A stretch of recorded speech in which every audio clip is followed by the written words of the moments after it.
Hello tout le monde, bienvenue sur ma chaîne. Aujourd'hui on se retrouve pour un nouveau Get Ready With Me.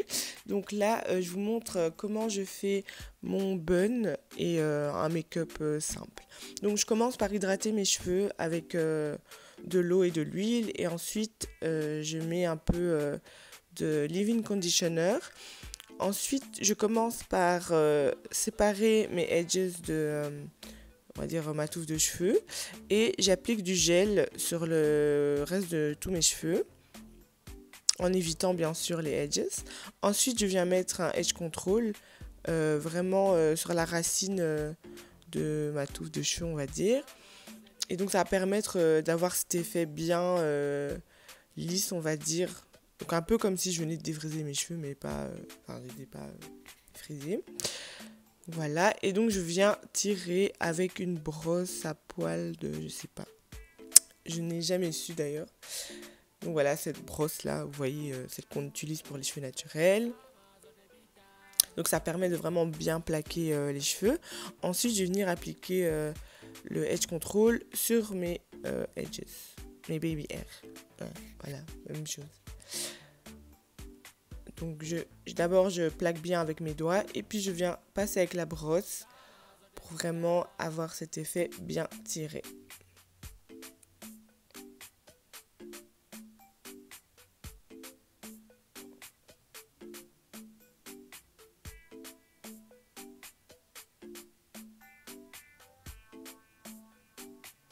Et ensuite, je viens juste attacher les cheveux avec un élastique, sans le bout de métal, parce que le bout de métal dans les élastiques en général tire les cheveux.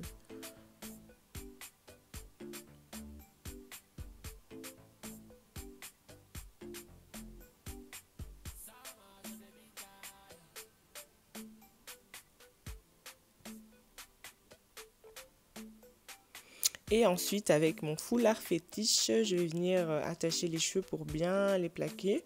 Donc ça, c'est vraiment très important parce que beaucoup de personnes me disent comment tu fais pour que ça plaque. Bah, c'est juste le foulard. Donc utilisez bien un foulard pour plaquer. Et donc pour mon maquillage, je vais commencer comme d'habitude à appliquer une base matifiante. Donc la Make Up Forever Step 1 Matte Primer et le Matte Velvet Foundation comme fond de teint. Et ce fond de teint, franchement, j'arriverai jamais à m'en séparer, je pense, parce que il rend vraiment la peau mate. Enfin, pas, il rend pas la peau mate. Le fond de teint reste mat toute la journée. Et pour ceux qui ont la peau vraiment grasse, qui brille beaucoup au niveau de la zone T, franchement, c'est un bijou. Surtout mélangé au primer Step 1. Ensuite, je viens appliquer mon concealer comme d'habitude, le seul et l'unique LA Girl dans la teinte Chestnut. Et je viens l'appliquer vraiment sur toutes les parties que je vais illuminer sur mon visage. Mais je crois qu'un jour, je devrais essayer un autre concealer. Mais pour l'instant, ça fait 2 ans que c'est le seul concealer auquel je n'ai jamais été déçue en fait. Donc voilà. Et toujours estomper avec une éponge humide. Et quand je dis humide, c'est vraiment l'éponge que vous allez rincer sous l'évier et faire gonfler. Ensuite, pour fixer mon anti-cerne, j'utilise la Sacha Buttercup qui va venir fixer donc l'anti-cerne et illuminer toutes les parties où on a appliqué le concealer. Ensuite, je viens poudrer mon visage avec une poudre libre matifiante de chez Make Up Forever.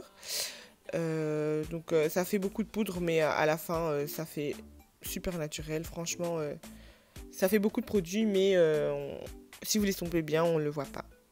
Ça va? Et non, je ne suis pas sponsorisée par Make Up Forever, c'est juste que il y a beaucoup de produits à eux que j'adore. Ensuite, je viens bronzer mon visage avec un bronzer de chez CoverGirl, le Ebony Bronze. Et bien sûr, le highlight, on ne peut pas se passer de ça. Donc, je viens l'appliquer comme d'hab sur mes pommettes, sur le dessus de mes lèvres, un peu sur mon nez, sur l'arcade et le menton. Et ensuite, je viens appliquer un fixateur pour enlever justement cet effet poudreux et mélanger tout le maquillage. Mes sourcils ont été faits hors caméra, donc je commence directement avec un anti-cerne comme base pour mon fard à paupières.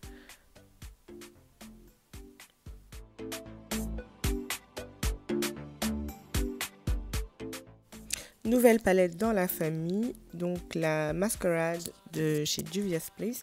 Donc elle possède vraiment des couleurs très chaudes pour les peaux foncées. Donc je commence par appliquer un brun assez orangé sur mon creux de l'œil, donc pour une couleur de transition.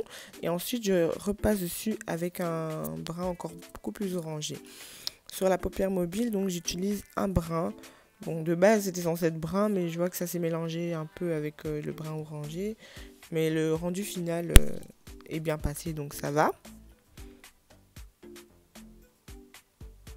Ensuite, je reproduis la même chose sur le dessous de l'œil. Oui, voilà la partie là où vous voyez que je suis en train d'appliquer. Et ensuite, je viens appliquer mon eyeliner de chez Kiko, le Précision. Ce eyeliner, je l'aime beaucoup parce que déjà, il est très facile à appliquer grâce à sa brosse. Et il sèche vite en fait. Le rendu quand il est sec est magnifique. Ensuite, je viens brosser les poils là. Les poils, même pas des cils, des poils. Et ensuite, je fais le contour de mes lèvres avec un crayon brun de chez Slick. Et je passe dessus avec un lip lingerie de chez NYX dans la teinte Truffle, je pense. Ensuite, donc avec ma couette que j'ai déjà fait ultérieurement, donc attachée à un élastique, je viens l'enrouler sur mon bun, enfin sur mes cheveux naturels. Et donc c'est des Marley Hair que j'ai séché un peu pour avoir l'effet un peu plus lisse.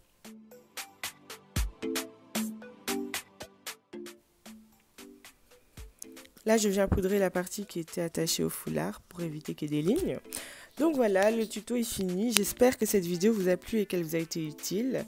N'oubliez pas de vous abonner et de mettre un like si vous avez aimé. Et si vous avez des suggestions pour d'autres vidéos, dites-le moi en commentaire, je suis preneuse. Donc voilà, merci beaucoup, gros bisous.